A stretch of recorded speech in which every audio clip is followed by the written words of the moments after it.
बिस्मिल्लाहिर्रहमानिर्रहीम। आज जो सुप्रीम कोर्ट ने एक जो बेहतरीन फैसला दिया है, इससे जो मुल्क के एक इंतशार फैला हुआ था, इंशाल्लाह वो अपने अख्तिताम पजीर होगा और इंशाल्लाह पंजाब में और केपी में इंशाल्लाह इंतखाबात अपने वक्त पे होंगे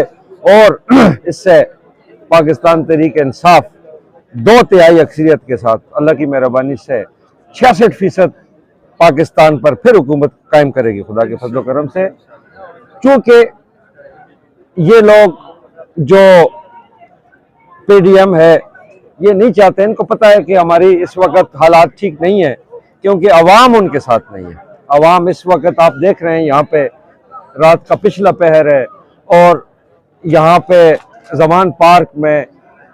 अल्लाह की मेहरबानी से जितने कैंप्स हैं सारे इस वक्त लोगों में जोश व खरोश है और इंशाल्लाह ये एक इस्तिकाम पाकिस्तान की जो तहरीक है, ये इस्तिकाम पाकिस्तान है खुदा के फजल करम से। और इंशाल्लाह ये एक वक्त आएगा इलेक्शन के बाद